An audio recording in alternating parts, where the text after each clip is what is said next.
Hey, everybody, and welcome to A Balanced Life with Dr. Jacquie. I am so excited about the conversation that we're going to have today. Let me tell you, in a society where oftentimes we see people are mean, rude, they diss other people, they're disrespectful, they have no regard for serving and helping others. Today, our conversation is going to lend us to the opportunity to really lay out what it looks like to have this heart of service.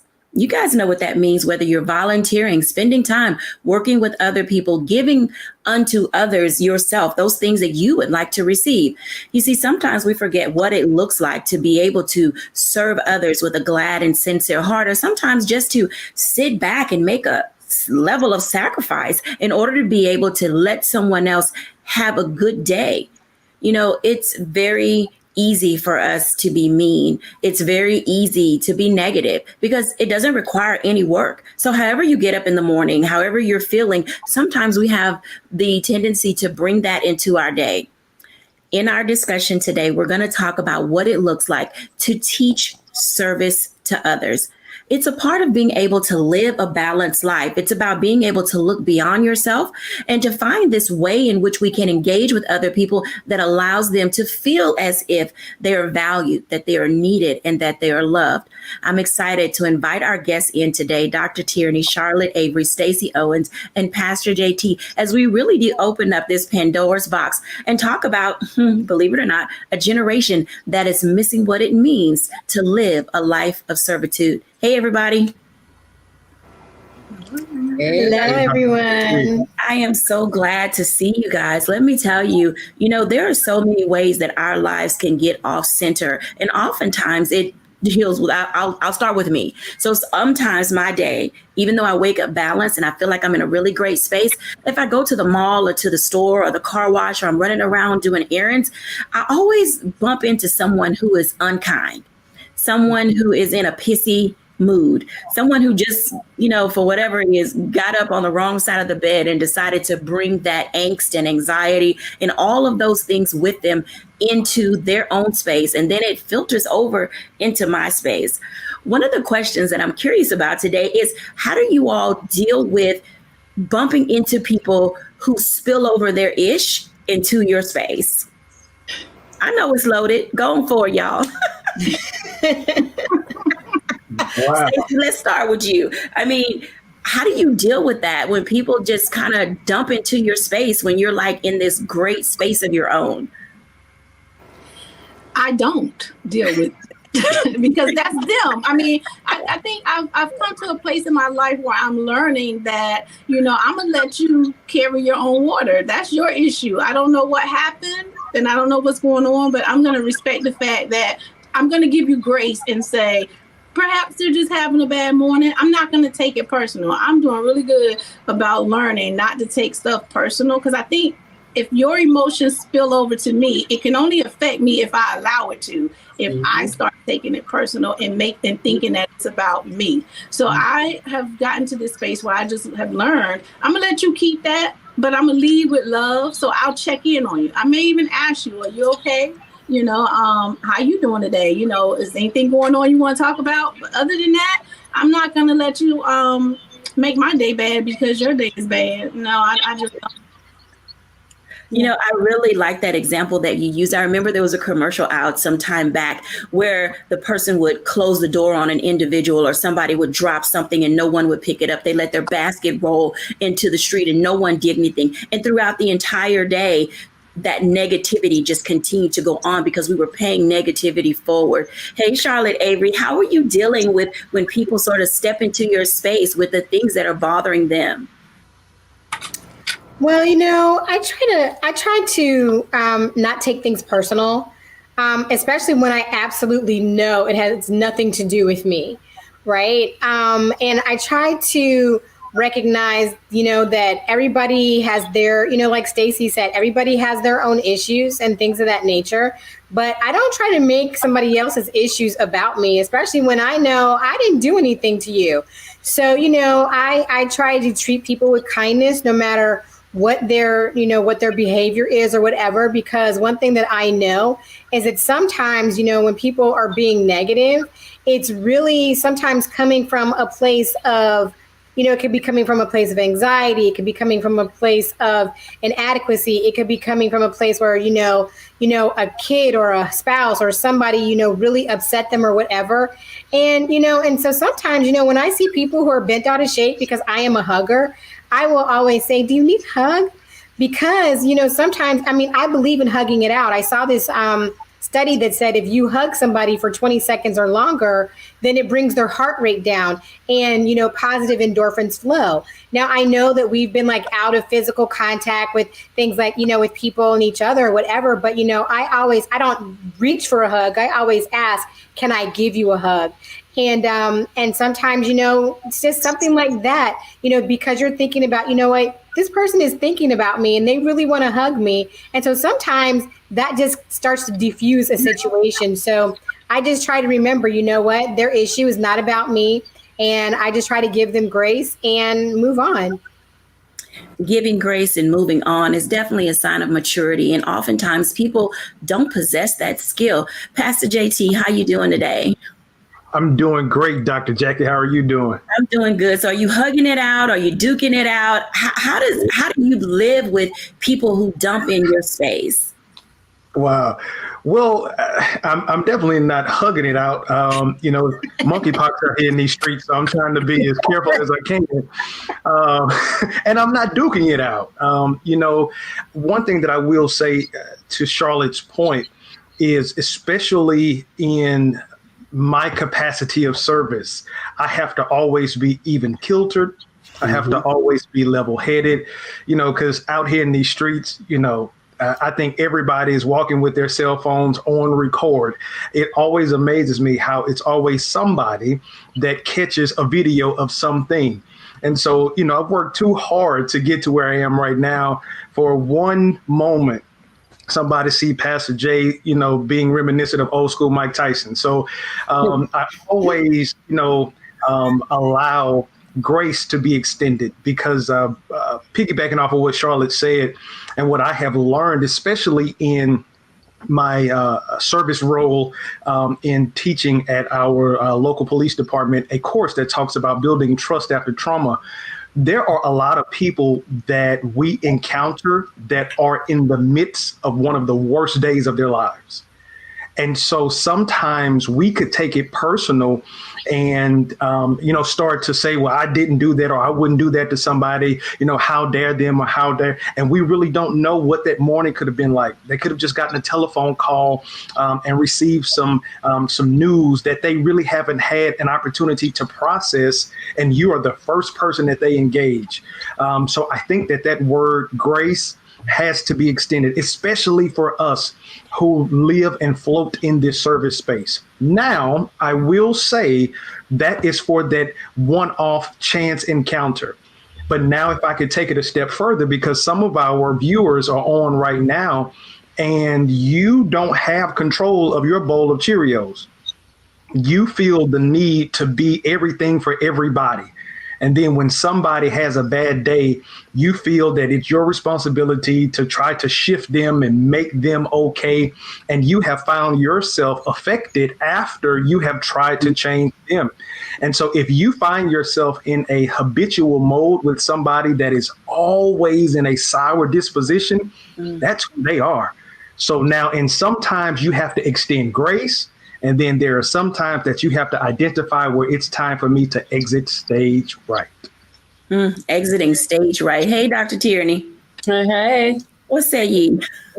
So I echo what everyone else, my esteemed colleagues, have said. The only thing that I would add is that when we encounter, situations where someone else's stuff has kind of spilled over, into our plate, the thing that I try to make sure that I don't do is to respond with apathy.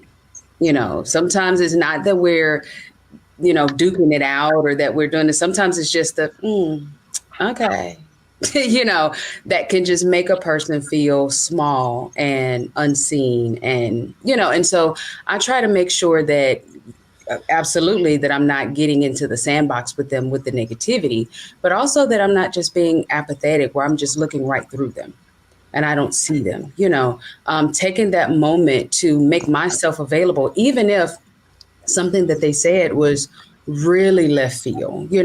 I give up my right to be right so that I could extend love, grace, to that person. So sometimes it comes down to, it really comes down to offense. Am I in that moment going to be offended and then become apathetic and not see that person, not see maybe what God is calling me to do or to be in that person's life at that moment, and that's not always, like my brother, Pastor JT, just said, not every need has my name on it, but if I make sure that I'm being open and receptive to whatever the Holy Spirit is saying in that moment, then it lets me know what I'm supposed to do in that moment and not just shut it down and be like, okay, whatever, and just walk off. So making sure that we're not being apathetic to one another is also key.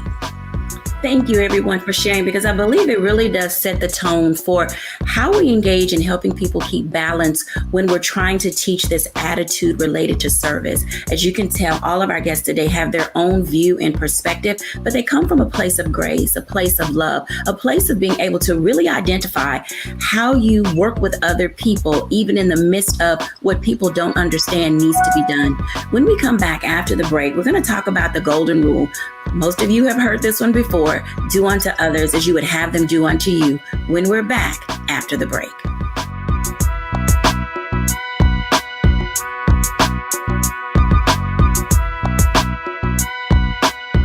Time to get paid, blow up like Fanbase exclusive audio rooms are here. Now tap, talk, and get paid. Monetize your live podcast and most engaging conversations. You can now create exclusive audio chat rooms only for your subscribers and biggest fans. And as a user, subscribe, listen, and talk to your favorite creators. Now tap, talk, and get paid. Because everyone's a fan of something, and everyone has a fan base. I'm blowing up like you thought out, and if you don't know,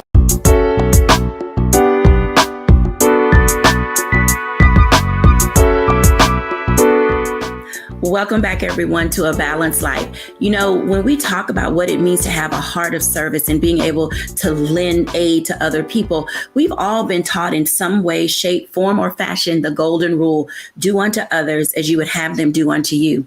Now, as we're thinking about these things, some of you may have even heard the phrase that was coined by Confucius: whatever you do not wish to yourself, extend not to others. And then Epicurus also said, neither to harm nor be harmed. So each and every day, as we think about how we're leading and guiding and stepping out into the world, there are some things that really do need to be discussed, because there's a generation of people and we've all run into them. So, in this time and space where we're discovering and learning how to live a balanced life and we're out here getting back into the world, there's a way in which we should move and come into it.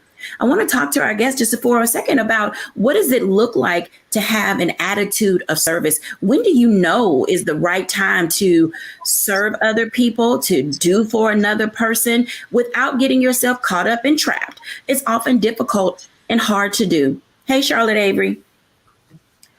I want to talk to Charlotte for just a few moments, because with 7 little people and how this looks for you in your life, how are you guiding not just yourself and your husband and your children, but the world in which they live? How are you teaching them the golden rule and to be in that space of having a servant's heart?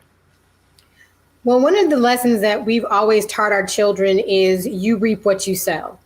And so, and they know it, and they also know that there are penalties and rewards for the decisions and the choices that you make. That also extends into how you treat other people.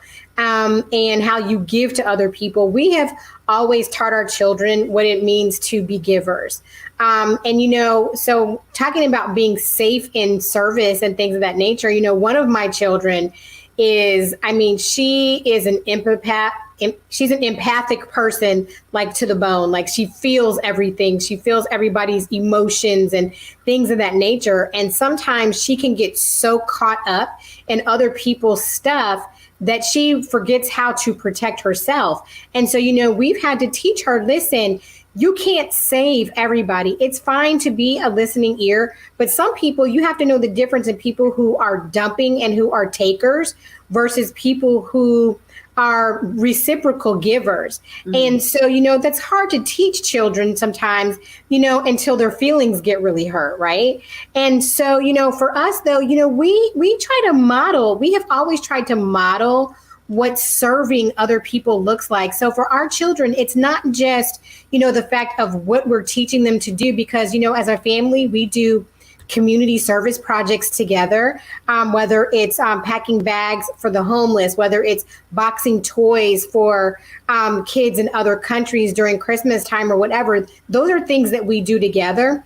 But when our children weren't old enough to do those things, they saw what my husband and I were doing, as far as helping other people, whether it was leaving more than enough money for a tip, or seeing somebody out on the street who, was asking for, can you put gas in my car? Can you give me money for gas if we're at the gas station?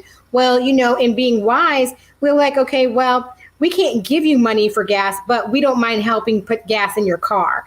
And so, these are things that our children have seen over the years, from the time that they were born. And so for my kids, our children, they are natural givers. Some of them are a little bit more tight with it every now and then, but at the same time, they have a heart to love people and to serve people and to give to people. But one reason why I believe they have that heart is because we, as their parents, have modeled it from the time from the time they were born. And so I believe that as adults, when we're talking about this particular generation and their selfishness and entitlement and things like that, I tell my children, listen, you're not entitled to anything except breakfast, lunch, dinner, and a roof over your head and clothes on your back. Anything else that you get is extra, and you're entitled to respect, right?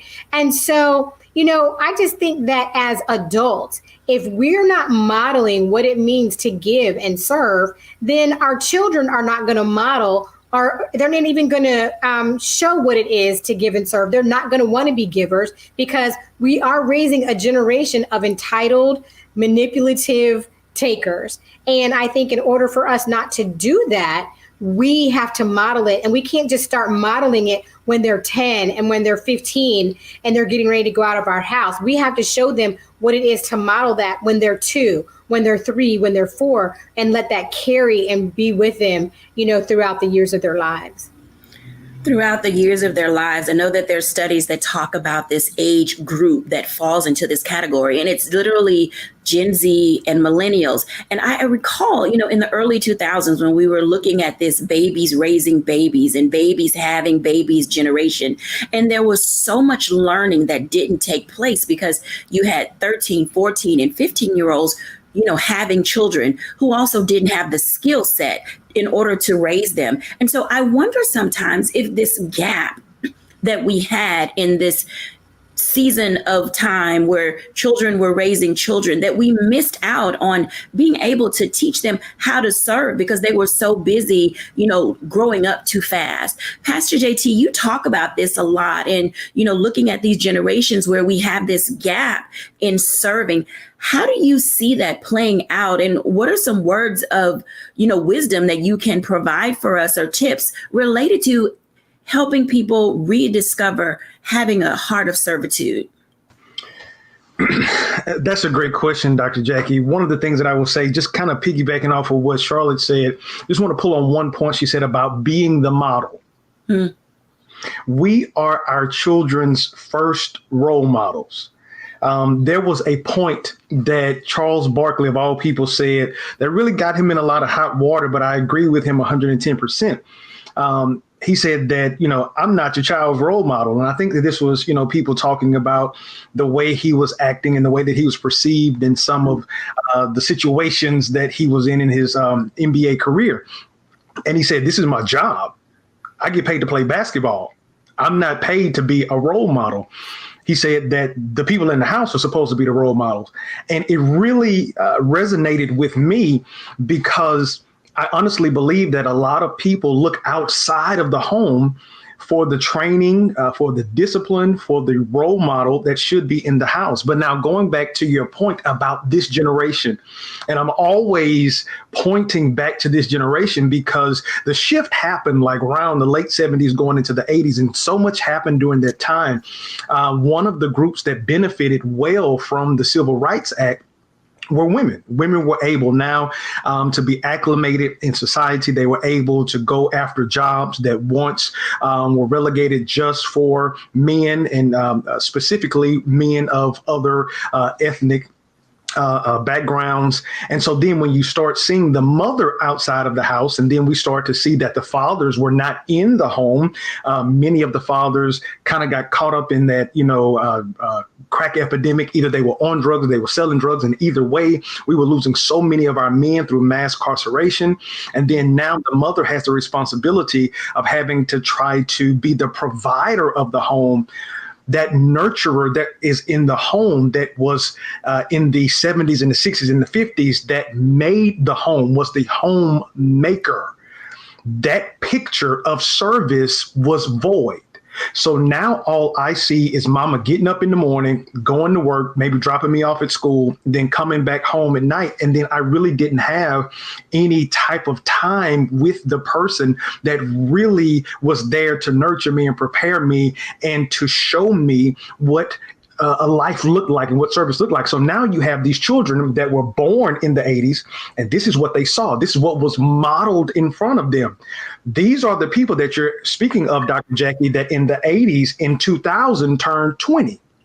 Mm-hmm. So now in 2022, that person that was 20 is now 42.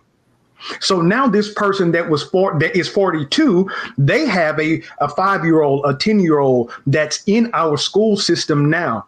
And interestingly enough, we have parents who are competing with their children to be famous on social media and not spending time investing and modeling in them the way that they should go. Speaking of the way that they should go, scripture says, train up a child in the way that they should go. And when they get old, they will not depart from it. But this is the thing. We always look at that scripture in a positive way, but we can negatively train our children. We're not training them up. We're training them down.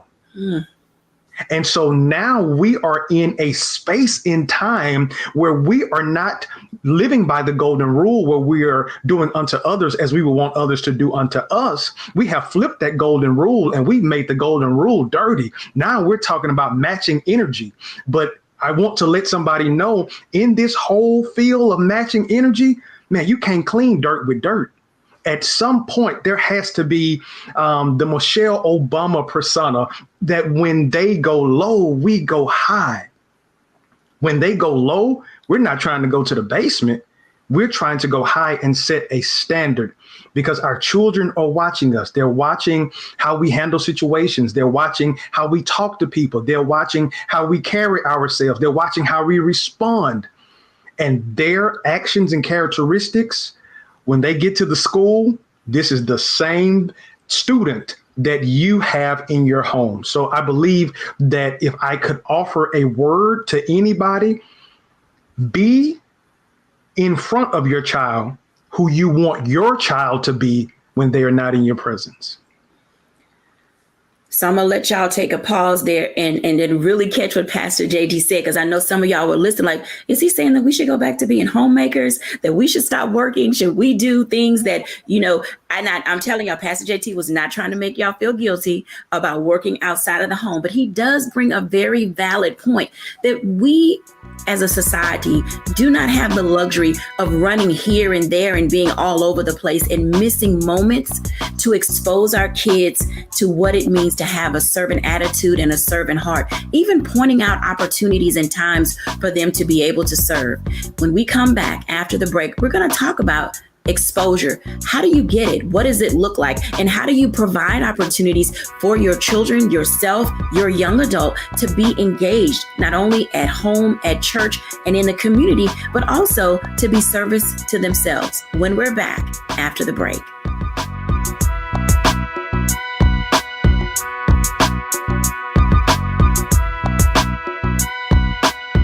Fanbase is pioneering a new era of social media for the creator economy. This next generation social media app with over 600,000 users is raising $17 million, and now is your chance to invest. For details on how to invest, visit startengine.com/fanbase or scan the QR code. Another way we're giving you the freedom to be you without limits.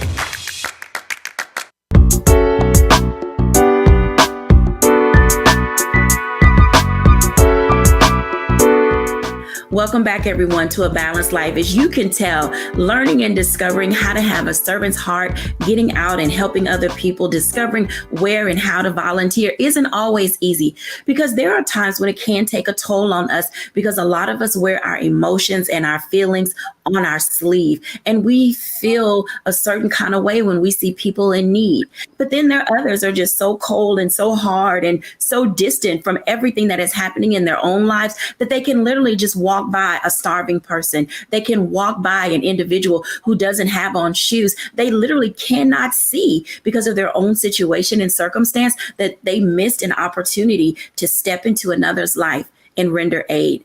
I want to talk to Dr. Tierney as well as Stacey Owens about what it looks like to move in the spaces that we have now, emerging from this pandemic, allowing ourselves to create a culture within our community and the other spaces where we live to really show how to lead from a place of service. Hey, Dr. T and Stacey, how you doing? Hey, doing well. Let me tell you, Dr. Tierney, a lot of what you do related to teaching people how to level up really means getting out of their own way and finding opportunity to serve other people. Talk to us a little bit about what it looks like when we say exposure matters. Where do people find time and space to be able to serve when they find themselves living such busy lives? Mm-hmm, mm-hmm. So this is where the conversation of boundaries really comes into play. So when we're talking about where to serve, how to serve, I mean, there's opportunities all around us, from right in our own home, right in our own schools, right in our own families, right in our own neighborhoods, into the different communities and regional and in our global society. So it's not really hard to find the place. But if you haven't done your internal work, if you, as you stated, you're running around like a chicken with your head cut off and you're stressed and anxious all the time, then it's going to be hard for you to think about serving someone else when you feel like you're drowning, So this is where that conversation of boundaries comes in. Remember, boundaries are about us, our goals, what we need in order for us to be okay. It's not barriers where we make it about the other person. Now, the reason why boundaries is so important here when we're talking about service, because boundaries is what makes the difference between service and selfishness. Sometimes we can get in a place where it's all about me. It's all about what's going on in my life. It's all about what time I have or don't have, or how much money I have and don't have, and what I ain't nobody got time for that, or, whatever that thing is. That's where we may slip into selfishness, where we're not serving anybody but our own self-interest.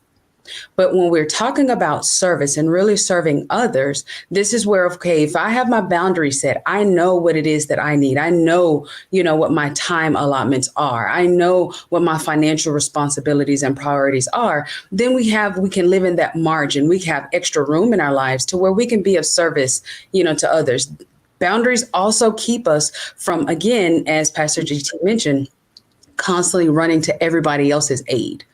To where we're not taking care of ourselves. So then we become the chicken with our head cut off, because we're taking care of everybody else's needs and we're not tending to our own needs. So when you have really set your boundaries in place, when you have worked with your coach and your therapist to work through your things, then that makes it easier for you to see the abundance of places to serve that are all around you. And again, it doesn't have to be something hard. Yes, it can be with your church. It can be with your social organization. It can be with a local community organization or with your school, but it can also be right in your own home.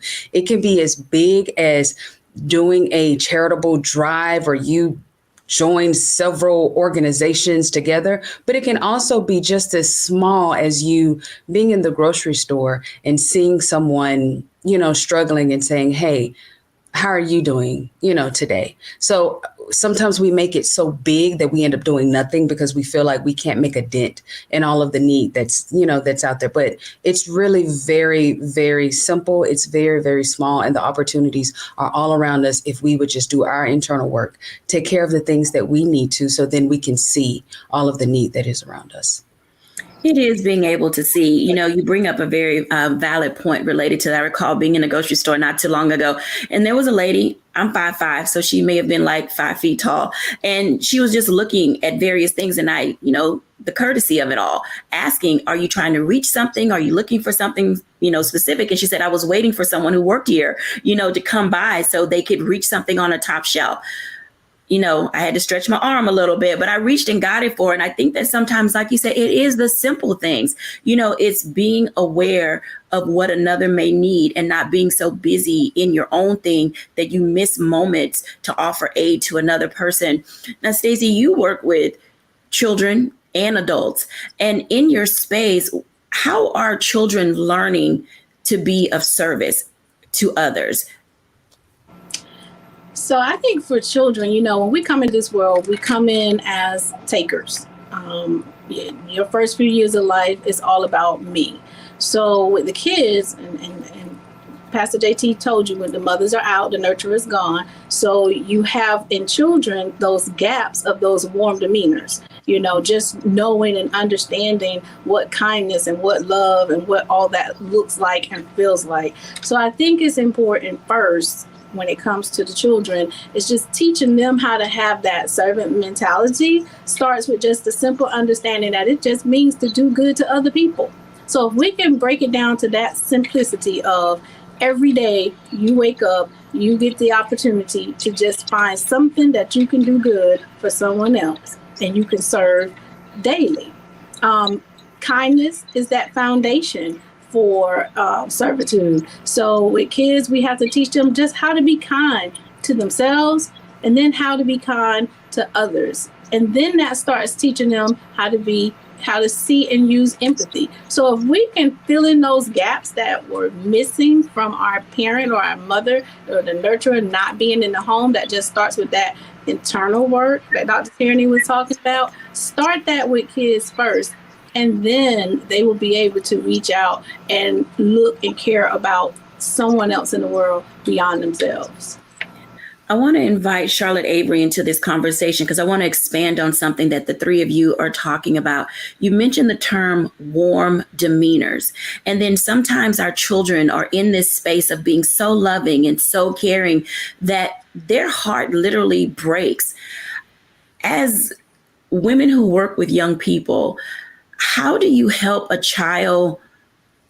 I know the term that you used was boundaries, but I want to go just a little bit deeper when it comes to children. How do you help them separate their feelings so that they're not overly impacted? Because I know at young ages, they don't have the coping skills that are necessary in order to define, if you will, the thing that really bothers them and the words to use. So Charlotte Avery, when you see your kids working in this space and you see your kids bringing issues home to you about another child, how are you talking to them about separating their feelings from the facts of a person's situation? Mm-hmm. Just in what you just said, the feelings versus the facts. Because sometimes especially when you're dealing with young people, and really more so, I have 4 girls and 3 boys, and I see this more in my girls than I do with my boys. But, girls, and, we can get really caught up in our feelings, our emotions or whatever. And so I always have to ask my children when they're dealing with certain things, I'm like, okay, is what you're feeling really true? Is it really a true feeling? And how did we get there? How did we get from this situation? I want to know the facts of the situation so that I can deal with the feelings of the situation. Because sometimes, as parents, when our kids come to us with a lot of feeling and emotion or whatever, and, you'll be like, what? You said what? You did what to my kid or whatever? But it's really getting all of the information. Not that we don't believe our children, because we do, but it's really going back and saying, okay, I can't just see this from the eyes of just, I have to feel it from the heart of a 5-year-old, but I also have to go and get the details from all the people who were involved to see, are these feelings actually valid? Now, everybody's going to say, well, everybody's feelings are valid. Yes, they are. Everybody's feelings are valid. And I will never say that they're not. But sometimes when we don't have the facts, we can't even help to navigate the feelings. And so to me, I am a fact person. I want to know the facts so that I can help navigate the feelings of a situation, because the reality of it is that there are times that our children do come home very brokenhearted, whether it's something that happened to them or whether it's something that happened to somebody that they know. And I have some kids that are very justice centered. And so, they feel like if somebody was done wrong, then they want to do something about it. But I'm like, you got to, slow your roll. And I have to model, and I've modeled this for my children, because my children will come home, they'll tell me something, and before I jump and go to school, I'm getting all of the information in writing and all kinds of other things. And so I think it's, it goes back to the modeling, but it also goes back to really getting to the facts of the situation and also dealing with the situation to see, are these feelings really valid? Are they not valid, but are they true? Is what you're feeling, and here's the other thing, are these feelings really about you? Because sometimes, your peers and other people will use you as a dumping ground. And one minute you were all up high, and now somebody's told you a situation and now you're all down low. And so, like Dr. Tierney said, it's teaching your children boundaries, about their emotions and other people and all the different things. And so, I just try to be careful when it comes to the facts and the feelings, because they're not always the same. Facts and feelings. When we come back after the break, I want to talk about my 5 C's to serving and how it relates to living a balanced life. So I want you to write these down real quick. Communication, courtesy, common sense, commitment, and compassion. Communication, courtesy, common sense, commitment, and compassion. When we're back after the break, I'm going to talk to our guests about which of these 5 words matters most to them and why. You see, each of us has our own way and space in which we deal with the world and how we want the world to deal with us. When we're back after the break.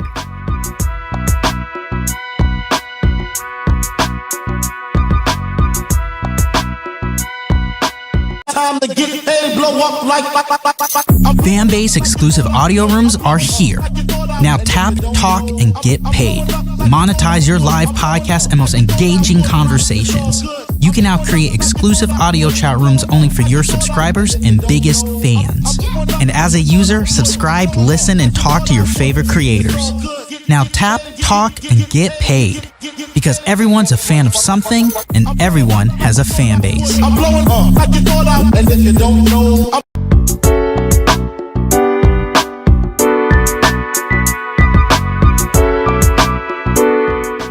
Welcome back, everyone, to A Balanced Life. And as you can see, learning how to serve isn't easy. Teaching people how to serve has work involved. And so as we're engaging in what it looks like to come through this pandemic, and we're trying to decide how to be of service and picking certain causes where we want to lend our aid, it allows us to find the space that really works for us. But in order to do so, as I already stated, there are 5 ways that you have to discover as an individual how you want the world to engage with you and how you want to engage with the world. And they are communication, courtesy, commitment, common sense, and compassion. Welcome back, everybody. In this last block, all of us have a way of explaining why we do what we do or feeling the way in which we feel. And I think that these 5 hard C's are sometimes some ways in which we can really figure out not only how to teach people how to serve, but for ourselves to really allow ourselves to stay in our serving lane, because oftentimes we have a tendency to run ahead of all the things that we know make sense and then just kind of step out there, and then we find ourselves caught up or trapped. I want to start with Pastor JT. Pastor JT, which of these hard C's, is your C, and how does it relate to helping teach others how to serve and how you serve? I think all of them, but I'll take one because I want to leave some for my sisters. But mine is communication. And my brother in the 80s, he told me communication rules the nation. Now, he was training his little brother on something totally different. But I have kind of remixed it to now communication kills frustration. A lot of people are frustrated because we have uncommunicated expectations. And so we just expect people to do what we would do. And then it kind of teeters on your other C, common sense. Because as we know now in 2022, we have had 2 years, 2.5 years worth of time with ourselves and with other people to see that common sense just ain't common. You wouldn't think that you would have to fight nobody to put a mask on or wash their hands or actually cover their mouth when they sneeze. You would think that's common sense, but it's not. And there are so many people that operate in a space where we believe that everybody should look at the world through our lenses. So I think that that first C that I mentioned, communication, being upfront, being truthful, being honest, being vulnerable, and really communicating, I believe that that opens up an opportunity for service as well as for you to be served. Because communication, if you all hear me, communication is not just talking. Communication also involves listening. Absolutely. Charlotte Avery. First of all, you're dropping these 5 C's on us, and I'm struggling because all of them are so very, very, very important. I will piggyback off of what Pastor JT said, though. When I wrote the 40-day tone of voice tone down, it was because I had a communication deficit. I literally had a communication problem. And so, but the thing is that it wasn't just communication. It was sometimes my level of compassion or the lack thereof. And so I do believe that, how we communicate and when we communicate also, pours into how we treat people with compassion, because compassion is so important. Being empathetic is so important and making people feel like they matter. But if your communication is off and from the jump, then how do you even begin to be compassionate towards somebody? And then they're just going to tune you out and they don't want to hear you or feel anything that you had to say because you came at them all wrong in the first place. So for me, the biggest 2 out of all of those, even though I was only supposed to pick one, is communication and compassion, because it just really, really matters. Because I believe that through my communication with you and how I'm dealing with you is also going to show my level of compassion. Compassion matters. I thank you for sharing that, because oftentimes we do, as Stacey said earlier, we live in this me generation. And then there are times where we feel like I'm going to say this, it's okay to be selfish before you learn how to become selfless. It's just a process, that we all go through. Stacey Owens, tell us about your C's.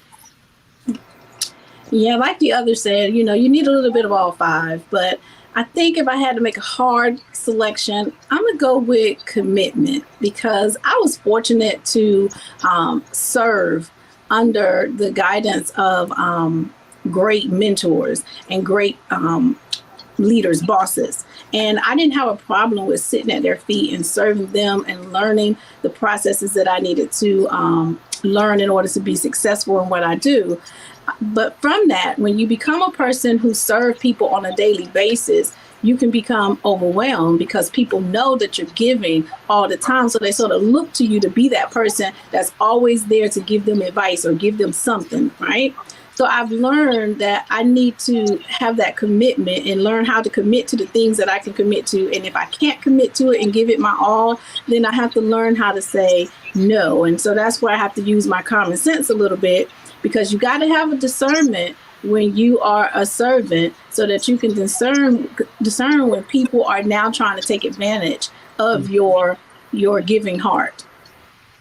Taking advantage of your giving heart. I think that may be one of the reasons why so many people don't serve, because, they think or mistake our kindness for weakness. And, that's a whole nother conversation, for another day. And I get it. A lot of you are out there saying, I tried to serve. I wanted to lend myself to a cause, but I was really good at what I did. And people started taking advantage of me, and I felt abused, and my gift was mistreated. And, those are all valid feelings. And it does lead to burnout, because we keep trying over and over and over again, for people to see us for who we are and what we bring to the table without taking advantage of us. And our kids see our parents being abused, and they see individuals taking advantage because they're always running to someone else's aid, but they're never getting anything in return. And our kids watch us as adults suffer at the hands of doing good. And so I get why young people are saying, I'm out. I don't want to do it.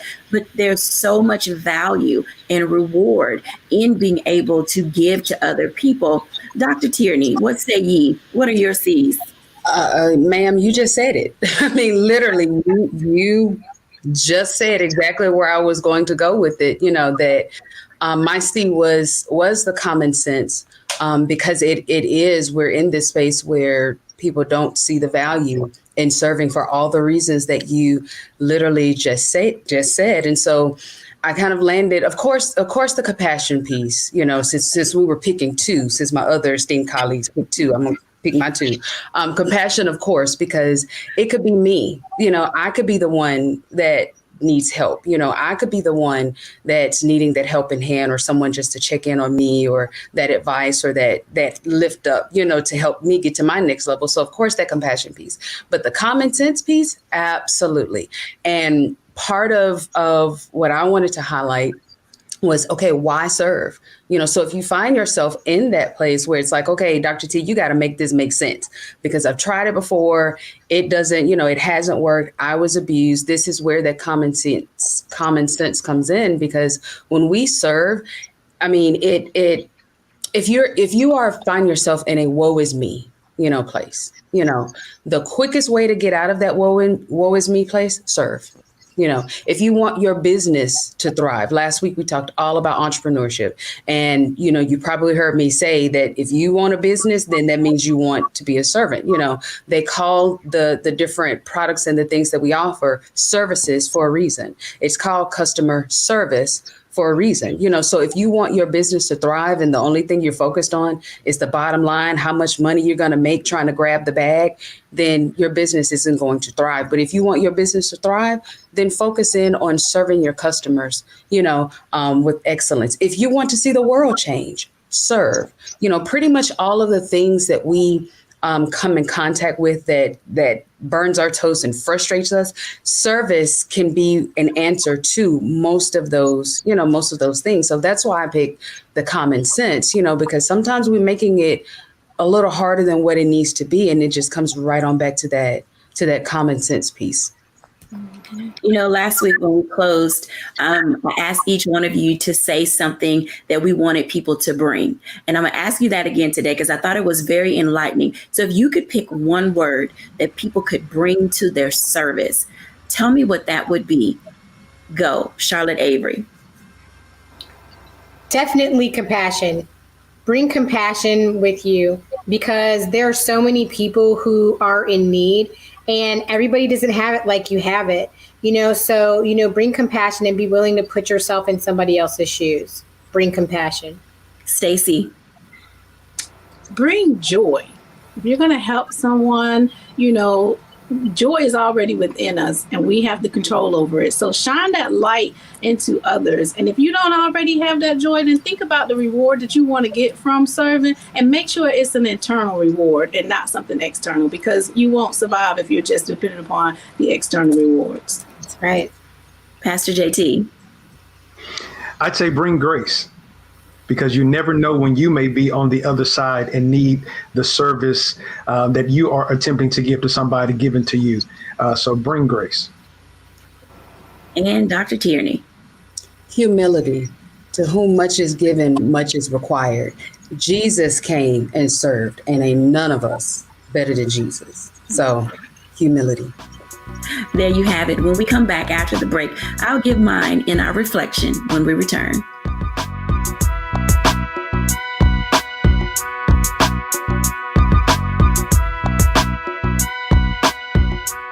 Fanbase is pioneering a new era of social media for the creator economy.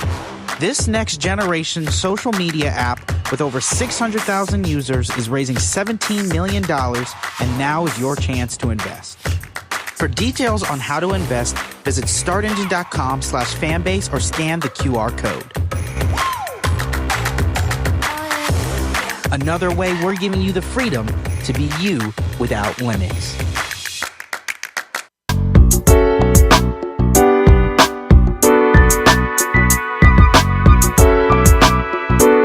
Welcome back, everyone, to A Balanced Life. And as you can see, learning, discovering, displaying how to live a balanced life is not easy. But one of the things that we can do in that process is using our servant's heart. Having a servant's heart is something that is learned. We definitely can teach it to our children. We ourselves can learn it. I will say that the one thing that I would say to bring is courtesy. Let me tell you, courtesy is really the lowest hanging fruit that you can pick from the servanthood tree. Being kind, being nice, offering a hand, opening a door, pulling out a chair, reaching for the grocery bag, closing your door when you see other people trying to get in their car if they're parked next to you. There are so many ways in which we can show courtesy to others. It's a mindset. It's an attitude. It's something that lives inside of you. All you have to do is pull it out. So as we're thinking about training up this next generation as we move through this pandemic, some of the things that we should be able to see is young people saying, please, thank you, yes, ma'am, no, ma'am.